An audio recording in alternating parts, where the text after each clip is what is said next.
تو آخری سوال یہ بتائیے کہ آپ کے اس جو کاوش سے جہاں مذہبی علوم کو فروغ ملے گا شنا زبان کے ذریعے سے، تو دوسری طرف جو شنا زبان کو خود تو کتنی مدد مل سکتی ہے اس سے یہ بھی مجھے احساس ہوا کہ شنا زبان آخر دوسری زبانوں کے ساتھ مدغم اور مفقود ہو رہی تھی، تو اس لیے میں نے کوشش کیا کہ شنا زبان کو بھی اس ترجمے کے ذریعے محفوظ کرنے کی. تو میں نے یہ کوشش کی ہے زیادہ سے زیادہ کہ جتنے بھی امکان ہو شنا ترجمہ کے الفاظ آ جائیں، کیونکہ ہمارے شنا زبان میں بہت سارے اردو الفاظ ملے ہیں، عربی ملے ہیں، انگریزی بھی ملے ہیں، اور فارسی بھی بہت زبانوں میں تبدیل ہو گئی ہے زبانہ. تو ان کو جتنے بھی دوسری زبانوں میں منتقل ہوئے تھے الفاظ، وہ اپنی زبان میں لانے کی کوشش کی ہے میں نے. ٹھیک. یہ تھے ناظرین، آپ نے گفتگو سنی شامر صاحب کی، جنہوں نے قرآن مجید کا ترجمہ شنا زبان میں کیا ہے.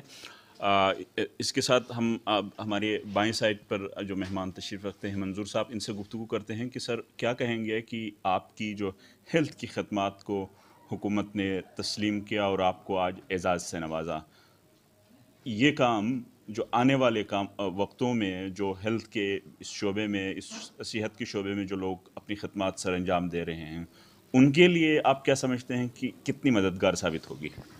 بسم اللہ الرحمن الرحیم. سب سے پہلے تو میں اللہ کا شکریہ ادا کرتا ہوں.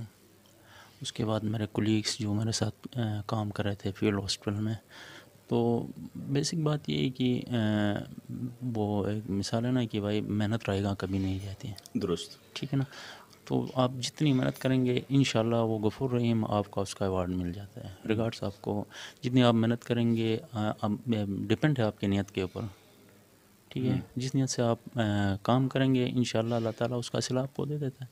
تو میں شکریہ ادا کرتا ہوں جی بی گورنمنٹ اور یہ صدر عارف ربیع صاحب کا، اور میرے جو فیلڈ کے اسٹاف ہیں جنہوں نے میرے ساتھ دن رات محنت کی. تو اللہ نے اس کا صلہ ہمیں دیا جتنا ہم نے محنت کی تھی. ٹھیک. تو آپ جو فیلڈ میں جو لوگ کام کر رہے ہیں، ان کو کیا میسج دینا چاہیں گے کہ کس قسم کے وہ اس وقت خصوصاً کرونا کا دور گزر رہا ہے، تو کس طریقے سے اس سے بچاؤ جا سکتا ہے، کیونکہ آپ نے سب سے زیادہ خدمات اسی سلسلے میں کی؟ دیکھیں جی، ہمارا کام ہی ایسا ہے، جیسے ایک آرمی والے سے پوچھیں کہ آپ ماس پہ جا رہے ہیں اس کے جذبات کیا ہوں گے. تو جب ہم فیلڈ ہاسپٹل میں یا کورونا سینٹروں میں اندر ہوتے ہیں تو پیشنٹ کی تکلیف وغیرہ دیکھ کے ہمارے جذبات بھی ایسے ہوتے ہیں. تو انشاءاللہ جتنے بھی ہمارے فیلڈ سٹاف ہیں اس وقت جو کام کر رہے ہیں، احتیاطی تدابیر یہ ہے کہ ہم سب کچھ ہم استعمال کرتے ہیں. ماس ہمیں گورنمنٹ نے ہمیں سب کٹیں وغیرہ سب، ایون ابھی بھی میری ڈیوٹی وہیں پہ ہے. احتیاط کرتے ہیں لیکن بیماری کہیں سے بھی آ سکتی ہے. ابھی احتیاط اگر کر کے گھر میں بیٹھے تو یہ کام پھر کون کرے گا؟ صحیح. تو اس بات میں کہاں تک صداقت ہے کہ اس وقت کہا جاتا ہے کہ گلگت بلتستان کورونا فری علاقہ ڈکلیئر کیا گیا ہے؟ نہیں، فری تو نہیں ہے سر. کل میرے خیال سے میں نے خود سوشل میڈیا میں دیکھا تھا 11+ تھے جی بی. میں اپنی ڈسٹرکٹ کی بات کر رہا ہوں، میرے خیال سے گلگت ڈسٹرکٹ میں 11 پیشنٹ کے قریب تھے. باقی اس طرح کے لوگ ابھی کووڈ کو مانتے بھی نہیں ہیں زیادہ تر لوگ. ٹھیک ہے. ایس او پی کی دور کی بات ہے، ماسک وغیرہ وہ پہنتے بھی نہیں ہیں اور کہتے ہیں کووڈ ہے ہی نہیں ہے. کیوں نہیں مانتے آخر؟ اب سر اس کے بارے میں کچھ نہیں کہہ سکتا ہوں. نہیں مانتے ہیں، کوئی بیماری نہیں ہے، کہتے ہیں انگریزوں کی یہ وہ، بس وہ فضول باتیں. اب ان لوگوں کے ساتھ ہم کیا کر سکتے ہیں؟ تو آپ بینگ فیلڈ ورکر اس صحت کے شعبے میں لوگوں کی اس رائے کے بارے میں جو اس کو بیماری نہیں مانتے، آپ کیا کہنا چاہیں گے؟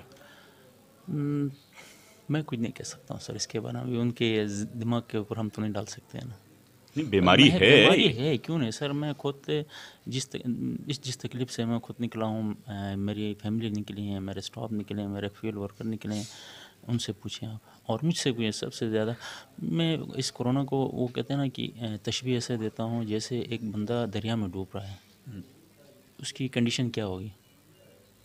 سیم یہی کنڈیشن اس میں بھی ہے. بندہ جب اس کو کووڈ پازیٹیو ہو جاتا ہے اور ونڈ کی طرف جاتا ہے سیم کنڈیشن. آپ ایسا سمجھیں کہ یہ کورونا جیسے دریا میں کوئی بندر ڈوب رہا ہے تو اس کی کنڈیشن کیسے ہوگی، سیم یہ کووڈ پیشنٹ کی کنڈیشن ہوتی ہے. آپ کو چونکہ آج ایوارڈ ملا ہے تو آپ کی باتوں کو گورنمنٹ بھی سیریس لے گی، تو آپ کیا سمجھتے ہیں گورنمنٹ کو کیا سجیسٹ کریں گے کہ کون سے اقدامات اٹھائے جائیں تاکہ لوگ بھی اس سے کیئر کریں اور گورنمنٹ بھی ضروری سٹیپس اٹھانے پہ مجبور ہو؟ سر جی گورنمنٹ تو شروع دن سے ہی اسٹیپس اٹھا رہی ہے. اویئرنیس کی کمی ہے ہمارے اندر، ٹھیک ہے نا.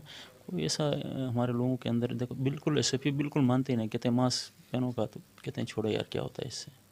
گورنمنٹ تو کہتی ہے ماسک پہنے، انہوں نے فائنس بھی لگانا شروع کر دی، مارکیٹیں بند کرا دی، لیکن چھپ کے مارکیٹیں کھولتے ہیں. گورنمنٹ تو شروع دن سے ہی کہتی ہے ایس پی بند، لیکن جب بندے کو لگتی ہے کسی کی فیملی کا اللہ نہ کرے کوئی بندہ اس میں شہید ہوتا ہے تو پھر وہ فیملی والے سدھر جاتے ہیں. ڈاکٹر اسامہ پہلا گلگت بلتستان کا، نہ صرف گلگت بلتستان کا بلکہ پورے ملک کا پہلا اس فیلڈ میں شہید کہا جاتا ہے، تو اس کے باوجود آج تک لوگ نہیں ماننا، اس کی وجہ آپ کو آخر کہیں نظر آئی؟ سر ڈاکٹر اسامہ کے ساتھ ڈے 1 سے میں کام کر رہا تھا، ٹھیک ہے. ایک ہفتے میں ایک روم میں ہم دونوں رہے ہیں. ایک ہفتے کے بعد جب ہمارے پاس 8 پازیٹیو پیشنٹ جب آئے، ان کو چیک کرنے کے بعد باہر آ کے اسامہ صاحب کو میرے سامنے ہی چکر آئے، ٹھیک ہے نا. ہم اس 11 بجے وہ گھر گئے، صبح ہم نے لے جا کے اس کا ایکس رے وغیرہ کرایا، لیکن 2 دن کے بعد وہ ہم سے بچھڑ گئے، شہید ہو گئے. اس کے بعد ہمارا بھی حوصلے پس ہو گئے تھے. میرا ساتھی تھا، میں ایک ہی روم میں بیٹھے ہیں ایک ہفتہ، ایک ساتھ ہم نے پیشنٹ چیک کیے. اس کے بعد تھوڑے لوگ ڈر گئے تھے، لیکن اس کے باوجود بھی سر اللہ رحم کریں بس. تو یہ بات کہاں تک درست ہے کہ ڈاکٹر اسامہ کو پروڈکٹیو جو حفاظتی گیئر جو ہے، حفاظتی کٹس پرووائڈ نہیں کیے گئے تھے، تو اس وجہ سے ورنہ وہ آج صورتحال مختلف ہوتی؟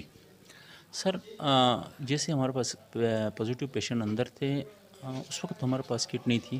جب ہم پیشنٹ کے پاس اندر چلے گئے ہیں چیک کرنے کے لیے تو اس وقت ہمیں کٹ دی گئی تھی. میرے پاس پکس بھی موجود ہیں، میں اور اسامہ صاحب پکس کے ساتھ ہی اندر گئے ہیں، لیکن موت زندگی تو اللہ کے ہاتھ میں ہے.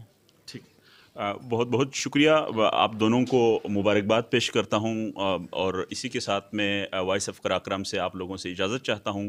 اجازت لینے سے پہلے میں آپ لوگوں سے گزارش کروں گا کہ آپ جو بھی ہمارے یہ وائس آف قراقرم چینل دیکھ لیں، اس کو سبسکرائب کرنا مت بھولیے گا، اور اس کے ساتھ ساتھ اس کے بیل آئیکن پر بھی کلک کرنا مت بھولیے گا، کیونکہ ہم جب بھی اس قسم کی شخصیتوں سے ملاقات کرتے ہیں تو ان کا احوال، ان سے ہونے والی گفتگو آپ کے لیے لے کر آتے ہیں، تاکہ آپ کے معلومات، نہ صرف میرے معلومات میں اضافہ ہو بلکہ آپ لوگوں کی بھی معلومات میں اضافہ ہوتے رہے اور اپنے علاقے کی آواز بلند ہوتی رہے.